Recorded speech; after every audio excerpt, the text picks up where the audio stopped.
देशातील 22 लाखांपेक्षा जास्त विद्यार्थ्यांचे भविष्य धोक्यात आणणाऱ्या आणि संपूर्ण शिक्षण व्यवस्थेला हादरवून सोडणाऱ्या नीट पेपर लीक प्रकरणावर काल सर्वोच्च न्यायालयाने अत्यंत संतप्त प्रतिक्रिया देत ऐतिहासिक पाऊल उचललं आहे। सर्वोच्च न्यायालयाने थेट राष्ट्रीय चाचणी संस्था म्हणजेच NTA अत्यंत कडक शब्दात फटकारलाय।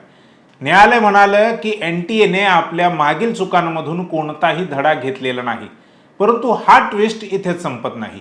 एकीकडे सर्वोच्च न्यायालयात यावर सुनावणी सुरू असताना दुसरीकडे संसदीय समितीसमोर NTA अधिकाऱ्यांनी जो अजब आणि धक्कादायक दावा केलाय ते ऐकून तुमचेही डोके चक्रावून जाईल। NTA अधिकारी म्हणतात की आमच्या यंत्रणेतून पेपर फुटलाच नाही। मग जर पेपर फुटला नव्हता तर परीक्षा रद्द का केली? या प्रश्नावर NTA संचालकांनी काय उत्तर दिले आणि आता सर्वोच्च न्यायालयाने केंद्र सरकार, CBI आणि NTA कडून कोणता मोठा जबाब मागितला आहे, हे सर्व आपण आज या व्हिडिओमधून सविस्तरपणे पाहणार आहोत। नमस्कार, मी संकेत आणि आपण पाहत आहात मुंबई आउटलुक। प्रकरण असं आहे की जस्टिस PS नरसिंह आणि आलोक आराधे यांच्या खंडपीठासमोर या प्रकरणाची महत्त्वपूर्ण सुनावणी झाली। वैद्यकीय प्रवेश परीक्षा म्हणजेच नीट परीक्षा घेण्यासाठी NTA जागी एखादी दुसरी मजबूत, पारदर्शक आणि स्वायत्त संस्था स्थापन करण्यात यावी अशी मागणी करणाऱ्या याचिका सुप्रीम कोर्टात दाखल झाल्या। यावर न्यायालयाने केंद्र सरकार, NTA आणि CBI कडून तात्काळ उत्तर मागवलं आहे।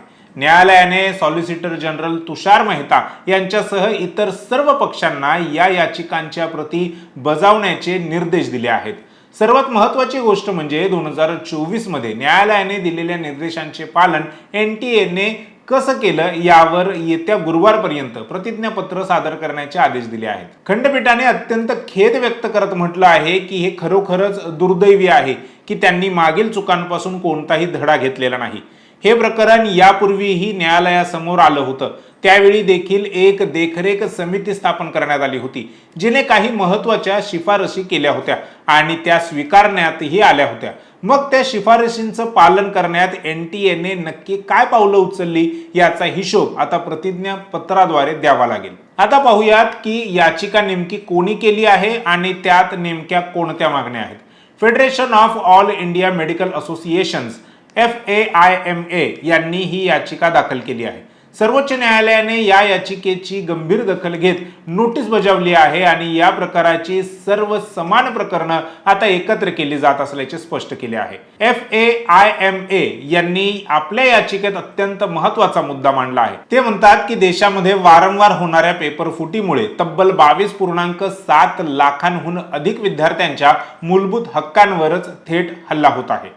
प्रामाणिकपणे दिवस रात्र अभ्यास करणाऱ्या विद्यार्थ्यांच्या भविष्याशी हा एक क्रूर खेळ आहे।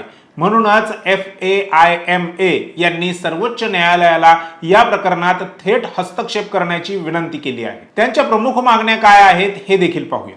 पहिली मागणी आहे NTA पुनर्रचना करण्यात यावी। जर NTA परीक्षा सुरळीत घेऊ शकत नसेल तर तिची रचना बदलली पाहिजे। दुसरी मागणी आहे नवीन स्वायत्त संस्था बनवण्याची। नीट UG परीक्षा आयोजित करण्यासाठी NTA जागी एक अत्यंत मजबूत, सुरक्षित आणि स्वायत्त प्रणाली स्थापन केली जावी। तिसरी मागणी उच्चस्तरीय देखरेख समिती स्थापन करण्याची आहे। जोपर्यंत पुनर्परीक्षेवर देखरेख ठेवण्यासाठी नवीन कायमस्वरूपी समिती औपचारिकपणे स्थापन होत नाही तोपर्यंत एका उच्चस्तरीय तात्पुरत्या देखरेख समितीची नियुक्ती केली जावी। आणि चौथी मागणी आहे समितीचे स्वरूप बदलण्याचे। पुढील पेपर फुटी रोखण्यासाठी या समितीमध्ये सर्वोच्च न्यायालयाचे एक निवृत्त न्यायाधीश, एक सायबर सुरक्षा तज्ज्ञ आणि एक फॉरेन्सिक शास्त्रज्ञ यांचा समावेश असावा, जेणेकरून तांत्रिक किंवा डिजिटल पद्धतीने होणारे घोटाळे वेळीच रोखता येतील। जेव्हा देशात एखादी यंत्रणा अपयशी ठरते तेव्हा देशातील सर्वात विश्वासू अशा शास्त्रज्ञांवर आणि तज्ज्ञांवर जबाबदारी सोपवली जाते। या प्रकरणातही असंच काहीसं घडलं आहे। केंद्र सरकारने NTA कामकाजात सुधारणा करण्यासाठी आणि पेपर फुटीला आळा घालण्यासाठी एक उच्चस्तरीय समिती स्थापन केली आहे। या समितीचे अध्यक्ष आहेत भारतीय अंतराळ संशोधन संस्था अर्थात इस्रोचे माजी प्रमुख K राधाकृष्णन। सर्वोच्च न्यायालयाने आता या समितीला थेट निर्देश दिले आहेत। न्यायालयाने म्हटलं आहे की NTA कामकाज सुधारण्यासाठी आणि न्यायालयाच्या आधीच्या सर्व निर्देशांचे पालन करण्यासाठी आतापर्यंत कोणती पावले उचलली गेली याचा एक अत्यंत सविस्तर आणि सखोल अहवाल न्यायालयाला सादर केला पाहिजे। इस्रो सारख्या संस्थेला जागतिक उंचीवर नेणाऱ्या नेतृत्वाकडून आता देशातील शिक्षण संस्थेतील त्रुटी दूर करण्यासाठी मोठ्या अपेक्षा आहेत. आता येऊयात या संपूर्ण प्रकरणातील सर्वात चक्रावून टाकणाऱ्या आणि संतापजनक भागाकडे. एकीकडे 3 मे रोजी होणारी नीट परीक्षा पेपर फुटीच्या गंभीर आरोपांमुळे रद्द करण्यात आली, ज्याची चौकशी सध्या देशातील सर्वोच्च तपास यंत्रणा म्हणजेच सीबीआय करत आहे. संपूर्ण देश आणि लाखो विद्यार्थी रस्त्यावर उतरून न्याय मागत आहेत. मात्र एनटीएच्या अधिकाऱ्यांनी संसदीय स्थायी समिती समोर जो दावा केलाय तो ऐकून कोणीही अचंबित होईल. संसदीय स्थायी समिती समोर जेव्हा एनटीएचे अधिकारी हजर झाले तेव्हा त्यांनी अत्यंत अजब दावा केला. अधिकारी म्हणाले की आमच्या यंत्रणेतून पेपर फुटलाच नाही. आणि हे तुम्ही बरोबर ऐकलं. एनटीएच्या मते त्यांच्या सिस्टम मध्ये कोणतीही चूक झालेली नाही किंवा तिथून पेपर लीक झाला नाही. या बैठकीत उपस्थित असलेल्या खासदार आणि समितीच्या सदस्यांनी अधिकाऱ्यांना घेरलं.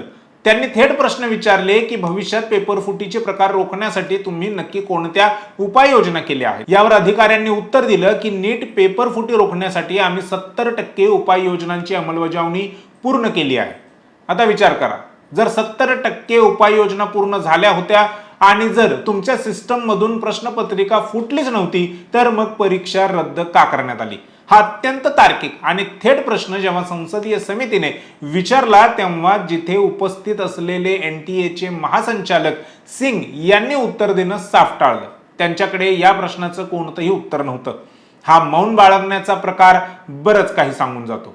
जर यंत्रणा स्वच्छ आहे तर प्रश्नांची उत्तरं देण्यास टाळाटाळ का केली जात आहे? आज देशातील शिक्षण व्यवस्था आणि परीक्षा घेणाऱ्या संस्थांच्या विश्वासार्हतेवर खूप मोठे प्रश्नचिन्ह निर्माण झाले आहे. लाखो विद्यार्थी आपल्या आयुष्यातील बराच वेळ, पैसा आणि मानसिक शांतता पणाला लावून या परीक्षेची तयारी करत असतात. अशा वेळी परीक्षा घेणाऱ्या संस्थेने पेपर फुटलाच नाही असं म्हणून हात झटकणं म्हणजे विद्यार्थ्यांच्या जखमेवर अगदीच मीठ चोळण्यासारखं आहे.